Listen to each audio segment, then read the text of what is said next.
শীতের সকাল কিংবা বিকেলে যদি গরম গরম ধোঁয়া ওঠা বাফা পিঠা তৈরি করে খাওয়া যায় তাহলে কেমন লাগে বলুন। আরও যদি হয় সেগুলি দোকানের কেনা গুঁড়ি দিয়ে বানানো পিঠা, তাহলে তার কথাই নেই, কষ্টের দিন শেষ। তারপরে এই পিঠাগুলি আসলে ধোঁয়া ওঠা, আরও সাথে যদি থাকে রাজশাহীর আমওয়ালা ফেজের সেই কি বলে চকলেট গুড়টা, তাহলে তো কথাই নেই, পুরো ঘর মোমো করে এত সুন্দর সুঘ্রাণ ফ্লেভার ছড়াচ্ছে। আর প্রতিটা পিঠা হয়েছে আমার একদম স্পঞ্জি, একদম চুলা থেকে দিচ্ছি আর নামাচ্ছি, সংক্ষেপে একদম মনে হচ্ছে পিঠাটা আরও বেশি বানাতে পারলে আমার কাছে আরও বেশি ভালো লাগতো। তো হ্যালো এভরিওয়ান, আসসালামু আলাইকুম। কে কোথায় থেকে দেখতেছেন, দেশ বিদেশ যেখান থেকে বসে এই মুহূর্তে আমার এই রেসিপিটা দেখতেছেন, সবাইকে জানাচ্ছি সালাম এবং অভিনন্দন। আজকে এই পিঠাটা আমি তৈরি করেছি, দুধ দিয়ে তৈরি করেছি বলে আমি এটার নাম দিয়েছি দুধ সাদা পিঠা। কারণ যারা ডায়াবেটিস আছে তারাও অনায়াসে খেয়ে নিতে পারবেন এই পিঠাটা, কোনো সমস্যা হবে না, মিষ্টিটা বাদ দিবেন শুধু। তো এই যে বলা সেই কাজ, এই পিঠাটা তৈরি করতেছি বিসমিল্লা করে। একটা মিক্সার বলে আমি কিছু চাউলের গুঁড়া ঢেলে নিচ্ছি। এই চাউলের গুঁড়োগুলি আমাদের মাসকাবাড়ি বাজার আনতে গেছিলেন আমার হাজব্যান্ডের দোকান থেকে। ওইখান থেকে ওই ভাই, আমাদের দেশি ভাই, উনি জোর করে দিয়ে দিয়েছেন, বলে যে নিয়ে নেন, ভাবি বানাতে পারবা, আমাদের দেশি পরিচিত ভাই। তো আমি এই গুঁড়িটাকে আসলে আমিও সবসময় কমফোর্ট ফিল করি, একটু ঘরে চাউল ভিজিয়ে তারপর পরিষ্কার পরিচ্ছন্ন করে ওগুলিকে গুঁড়ো এগুলি মেশিন থেকে ভাঙ্গিয়ে আনি, গুঁড়ি করে আনাই ছেলেদের সাহায্যে, বা একটা রিক্সাওয়ালা আছে উনি আমাকে সবসময় এগুলি করে এনে একদম দোতলায় আমার ফাঁকঘর বরাবর এনে মানে বালতিটা রেখে যাবে। তো উনি নিয়ে আসছে, এখন আনার পর আমি বলতেছি যে এখন খাবে, ঠান্ডা খুব বেশি তখন শৈত্যপ্রবাহ চলতেছিল ওই দিন। তো বললো যে যদি পারো বানাও, না পারলে নাও, নাই বাদ দাও। কিন্তু ও এরকম মানে সিরিয়াসলি একদম জোর করে কিছু বলবে না, এটা খাবো, এটা করে দাও আমাকে, একটা জোর ওরকম কখনো আমার উপরও জোর চাপ সৃষ্টি করে না। তো আমি নিজের মতো করে যখন বলে না, করে না, তখন আমিও যতটুকু পারি করে খাওয়ানোর চেষ্টা করি। আমার হাজব্যান্ডের আবার কিন্তু পিঠা চিড়ে এগুলির একটু শখ ছেলেদের থেকে। তো দুধের গুঁড়ি দিয়ে আর লবণ দিয়ে আমি চাউলের গুঁড়ার সাথে মিলিয়ে নিলাম দোকানের কিনা চাউলের গুঁড়াগুলি দিয়ে।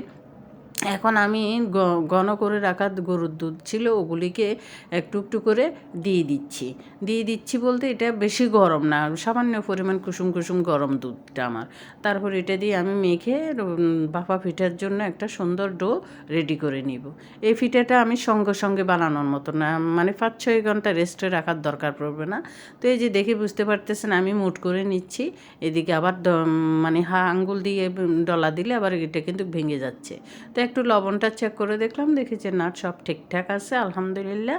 এখন এটাকে আমি কিছুক্ষণের জন্য রেস্টে রাখবো। এই যতটুকু সময় আমি অন্যান্য যা জোগাড় যন্ত্র করতে, অন্যান্য বাটি টাটি এগুলি রেডি করতে যতটুকু সময় লাগে অতটুকু সময় আমি শুধু একটা ঢাকনা দিয়ে ঢেকে রেস্টে রেখে দিব।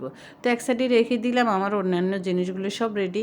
এখন আমি দেখাচ্ছি আপনাদেরকে এই গুঁড়িটা, এই যে একটু ধরেন ভিজা চাউলের গুঁড়া যে কণা দানা দানার গুঁড়ি থাকে ওগুলির জন্য একটু ভিজে এই এতটুকু।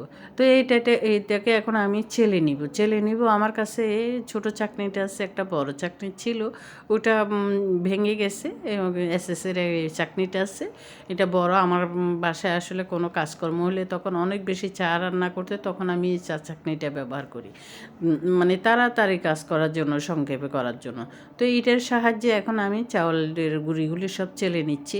এই চাউলের গুঁড়ি বাফা পিঠের গুঁড়িগুলি একটু মেইন হলে আমার কাছে খেতে ভালো লাগে। দানা দানা অনেকে পছন্দ করে, আমার কাছেও ভালো লাগে না। তো আমি যতটুকু পারি মেইন করে গুঁড়িগুলি চেলে নেওয়ার চেষ্টা করি। তো এই যে চেলে নেওয়া শেষ, এখন একটা বলের মধ্যে আমি ট্রান্সফার করে নিচ্ছি সবগুলি গুঁড়ি। তো মাশাআল্লাহ গুঁড়িগুলি রেডি করে কিছুটা গুঁড়ি আমি পিঠা বানানো শুরু করে দিলাম, কারণ সবাই বসে আছে।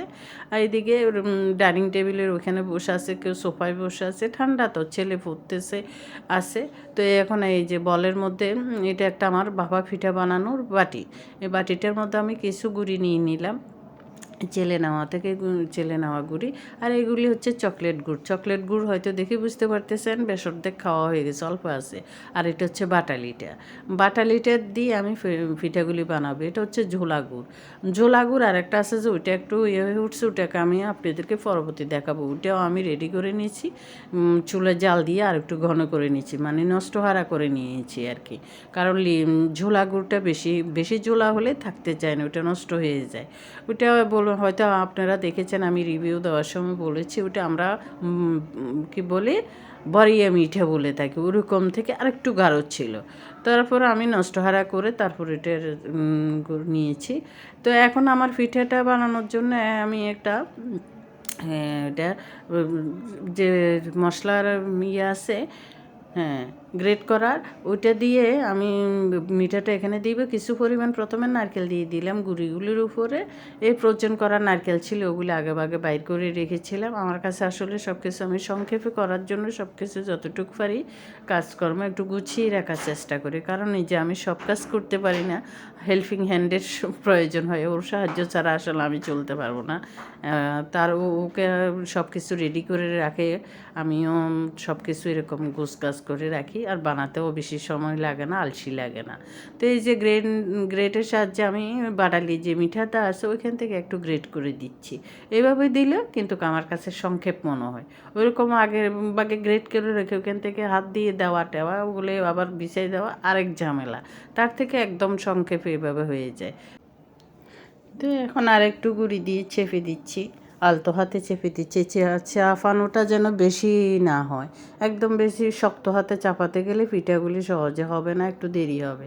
আলতো হাতে চেপে দিয়ে একটা ন্যাকড়া দিয়ে ঢেকে দিচ্ছি, পরিষ্কার পরিচ্ছন্ন করে রাখা একটা ন্যাকড়া, ওটাকে একটু ধুয়ে ভিজিয়ে নিয়ে ওটাকে দিয়ে ঢেকে আমি কীভাবে দিচ্ছি হয়তো সব কিছু তো আর মুখে বলা সম্ভব না, দেখে বুঝতে পারতেছেন। যারা নতুন তাদের জন্য বলতেছি, যারা পুরান তারা তো জানেন কীভাবে মুড়িয়ে নিতে হয়। তো এই যে বাফা পিঠার পাতিলটা আমি এভাবে ধুয়ে পরিষ্কার করে একটু চুলাই দিয়ে পানিটা নিয়ে এরকম একটা ঠান্ডা হলে একটা শুকনো পলিথিন দিয়ে বেঁধে তারপর রাখি, কারণ এই ছিদ্র দিয়ে যেন কোনো তেলা পোকা বা অন্যান্য কোনো কিছু টিকটিকি কিছু ঢুকে না থাকতে না পারে, তাহলে ওটা তার আসলে বিষাক্ত হয়ে যাবে, খেতে ভালো লাগবে না, একটা গন্ধ হয়ে যাবে। তো এখন এই পাতিলটা পরিষ্কার করে আমার সবসময় রাখা থাকে। এখন এটাকে আমি চুলায় পানি গরম করে নিচ্ছি কেটলি করে, ওইখান থেকে পরিমাণ মতো পানি দিয়ে দিচ্ছি, কারণ তাড়াতাড়ি হয়ে যাবে, তাহলে আমার পিঠাগুলি দেরি হবে না। এক কেটলি পানি গরম করে ওখানে ঢেলে দিলাম, একটু মুছে পরিষ্কার করে তারপর আমি পিঠাগুলি চুলায় বসিয়ে দিব, তারপর পিঠাগুলি বানাবো। তাহলে আমার পিঠাগুলি হতে দেরি হবে না, কারণ না হয় পানি ফুটতে অনেক সময় লেগে যায়। সব কিছু আসলে গুছিয়ে রাখলে পিঠা চিড়া বলেন যে কোনো কিছু বানাতে আর বেশি দেরি হয় না।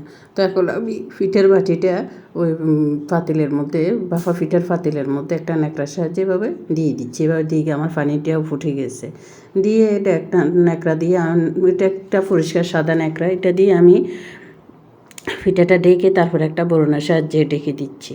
এটা একটা আমার ফ্রাই প্যানের ছোটো মিল্ক প্যান যেটা আছে ওইটার বরুণা। তো আমি আরেকটা পিঠা আপনাদেরকে রেডি করে দেখাচ্ছি, ঠিক সেমভাবে কীভাবে রেডি করি। যদি শুধু ডিফারেন্স এতটুকু মিষ্টি দিতে না চাইলে শুধু এই মিঠাটা দিবেন না, গুড়টা দিবেন না গ্রেট করে, তাহলে নারকেল দিয়ে শুধু সাদা দুধ বাফা পিঠাটা বানিয়ে নিতে পারবেন।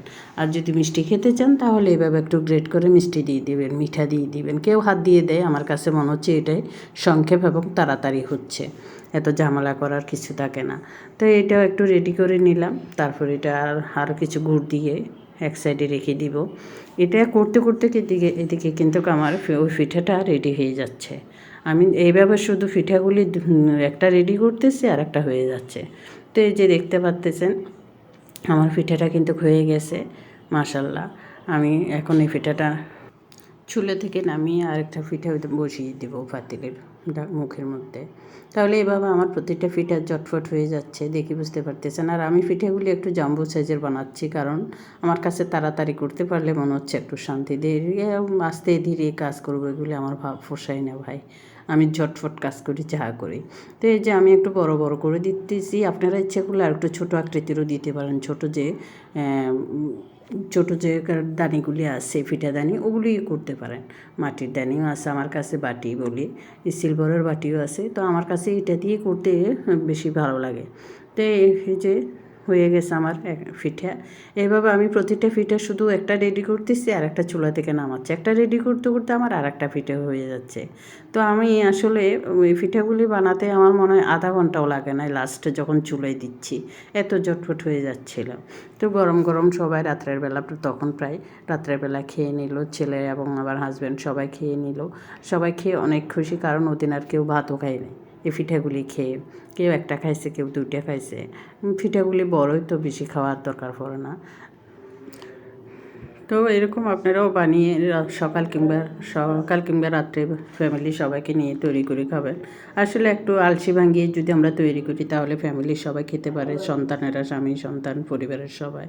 আসলে এই পিঠা এরকম বানিয়ে আমি আমার শ্বশুরকে অনেক বেশি খাওয়াইতাম। আমার শ্বশুর অনেক বেশি খুশি হইতেন যখন কোনো পিঠে চিড়ে বানাই। আমি প্রথমটা ওনাকে নিয়ে দৌড়াই দিয়ে আসতাম, কারণ আমার অভ্যেসে পরিণত হয়েছিল প্রথম পিঠাটা আমার শ্বশুরকে খাওয়ানো। তো আল্লাহ ওনাকে নিয়ে গেছে, দোয়া করে বেহেশতে নসিব করেন, ভালো করেন খারাপ করেন, উনি ছিলেন মাথার উপরে বটবৃক্ষের মতো। তার এই যে এদিকে দুধ সাদা বাফা পিঠাগুলি আমি রেডি করে নিলাম। আর যে মিঠার কথা বললাম রাজশাহী আমলা ফ্রিজের, এই লিকুইড যে ঝোলা গুড়টা ছিল একদম পাতলাটা, ওইটা ইয়ে হয়ে গেছিলো। এইভাবে আমি গাঢ় করে নিলাম। গাঢ় করছি বলতে একদম আবার বেশি গাঢ় হয়ে গেছিলো। তারপরেও এভাবে একটা বয়ম ভরে পরে রেখে দিব, পরে খাবো। তো এই যে পিঠাগুলি দিয়ে, এই সাদাগুলি পিঠাগুলি কেউ যদি ইচ্ছা করেন এভাবে সাদা রেখে জোলা গুড়টা দিয়েও খেতে পারেন। এটা দিয়েও খেতে আরেক রকম ভালো লাগে। তো লাভলি ভিউয়ার্স, কেমন লাগলো আমার আজকের এই পিঠার রেসিপিটা? এই বাফা পিঠা, দুধ সাদা বাফা পিঠা এবং মিষ্টি বাফা পিঠা কেমন লাগলো? যদি ভালো লেগে থাকে আমার এই পিঠের রেসিপিটা, তাহলে ছোট্ট একটা কমেন্ট করে যাবেন, লাইক কমেন্ট করে যাবেন। যদি ফেস থেকে দেখে থাকেন, ছোট্ট অনুরোধ রইল একটা ফলো দিয়ে যাবেন। আর যদি ইউটিউব থেকে দেখে থাকেন তাহলে একটা সাবস্ক্রাইব করে যাবেন। সবাই ভালো থাকবেন, সুস্থ থাকবেন। শীতের দিন, সকাল বিকেল বেশি শীত পড়তেছে, ফ্যামিলির সবাইকে এরকম পিঠা বানিয়ে খাওয়াবেন। তো সবাই ভালো থাকবেন, সুস্থ থাকবেন। আল্লাহ হাফেজ, আসসালামু আলাইকুম, শুভরাত্রি সবাইকে।